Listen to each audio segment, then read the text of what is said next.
Yo, what's up everybody? Welcome back to Thinking Cap. I'm your host Benji, and in today's video it's my FPL Game Week 5 team selection.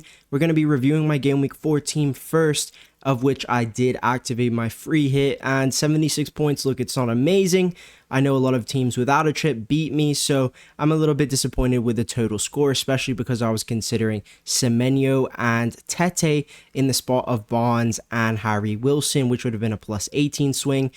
A little bit disappointing there, but I stuck with my gut on the Fulham defense, on the Newcastle defense, on Erling Haaland as well, who all three of them did deliver and delivered very, very nicely at that. So I'm happy that my gut picks did well, but I feel like I was too attached to Harry Wilson and wanting that Newcastle edge. And I also think that Walter, the Newcastle number 9, was definitely the upside pick on free hit 4, who I didn't go for. So a few mistakes there, nothing we can dwell on too much, and we got to focus on Game Week 5 because the wild card is active, and that's not because I've become twitchy or anything. Actually, let's get into it and I'll speak more when we get there. Okay, so here is my first look at a Game Week 5 wildcard team, and I have activated the chip, guys. And look, this is not me being knee-jerky or twitchy or frustrated that my free hit didn't go as well as possible.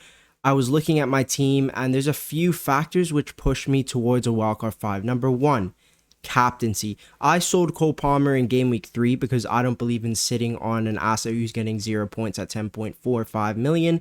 That's why I sold him, and ultimately he's come back fit. He looked very, very, very good against Brentford. He scored his first open play goal since I think it was January last year.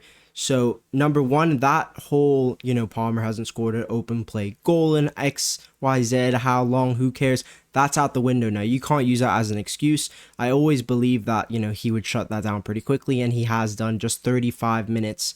He shut that down against Brentford, that argument. So I think Cole Palmer is in a good place right now, and I think he has huge upside, especially in my strategy. I haven't owned Mo Salah all season except for on my free hit last week, and I'm going to stick by that strategy because Salah's not been looking very good and Haaland's been looking very good. So ultimately, I need a captain for this week, and that's one of the main reasons why I did feel like Wildcard 5 really suited me. Number 1, I had Matthias Cunha in my team. Now, I'm a Man United fan. I've listened to the Ben Jacobs interview. It looks like Matthias Cunha will be out until at least after the next international break. Maybe he'll come back beforehand if, obviously, Amarim's under pressure. I'm sure if Cunha is fit enough and ready to start, he will start. But from the news that I've got, he's going to be out for a while. Then I've got Murillo, who got injured. I've got Sells, and I have Chris Wood. And in my opinion, Chris Wood's just not a pick anymore. I'm not confident at all with his minutes. He's not a captaincy option for me this week. So he's a bit of a useless pick. I understand the next 2 fixtures are great, but ultimately I haven't been impressed with Forest. They've just changed their manager. They're just heading into European fixtures now, and I'm not confident in the Nottingham Forest team at all. I wanted to hop off as soon as possible because it's losing me team value, it's losing me points. I don't care what the next fixtures are. There's too many doubts with their team strength, and that's why I like to get off them. And then we have Aston Villa. I had Ollie Watkins and I had Konza in my team. I don't mind Konza, but Ollie Watkins, with Villa's current form, I'm not sure how comfortable I would be captaining him this week. And one of the big upsides to Watkins was captaincy in Game Week 5. But Sunderland don't look too bad, and Villa look pretty shocking. So I just think I'm probably going to avoid Ollie Watkins' captaincy. And this is how we've lined up on my wildcard 5. Sorry, guys. So up top, Erling Haaland, Victor Gyökeres. I know the fixtures aren't great, but I don't care. Nobody has a perfect looking team this week, and if you do, probably say I have Forest guys, I have Villa guys. Well, obviously that's assuming they perform, which I think is a little bit of a question mark. So I'm not too concerned with the strikers. I think long term these are the guys I want to own, and I've gone for the cheap Mark Guiu on the bench just because I think if there is any rotation for Chelsea's attackers, especially João Pedro in game weeks 9, 10, 11, 12, I think Mark Guiu could be the one to come in, and I plan to get João Pedro down the line anyway, so I'm not too concerned with the Mark Guiu pick. I think he's good value, especially at 4.4 million. They recalled him for a reason, so I am interested in Mark Guiu. And then midfield, Cole Palmer, captaincy, one of the big attractions to Wildcard 5. Antoine Semenyo, he just took a penalty. He's a 90-minute man, no European fixtures. Bournemouth, excellent team, excellent attack. I'm definitely going with Antoine Semenyo. Then I've got Iliman Ndiaye. Yes, Liverpool away is a top fixture, but I'm not too concerned. He's a penalty taker. He's the talisman of that Everton team. 90 minutes, guys. Minutes have been pretty secure, so I'm not concerned with Ndiaye. Mbeumo is probably the one spot I would look to change, maybe just because I'm not too confident on Man United's potential, but I do think the next 3 fixtures are good, especially with no European games, in there.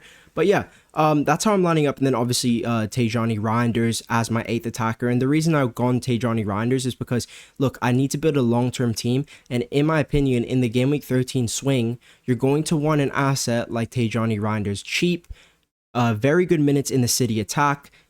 I think he's just a really, really good pick for 5.7 million. Even if you picked him up at 5.5, that's even better, right? So I think he's excellent. And then defense, I've gone for a pretty heavy defense. I've gone for Rodon from Leeds, Gabriel, and Raya, because Arsenal are the best defense in the league. Even this week, playing City, they still have 30% clean sheet odds, which is decent. And then I've gone with Senesi, Anderson, and Tarkowski. A very DEFCON central back line, which is what I want. I really like DEFCON, and what I've seen so far is the 2 points really add up. I think, and the thing I like about my defense is I only have one outfielder who's in Europe. Anderson, Senesi, Rodon, and Tarkowski all play for teams who are non-European teams. That's the reason why I like this a lot, because the transfer rotation is lower. I'm getting those good spacings, especially December, January, which is what I really, really want.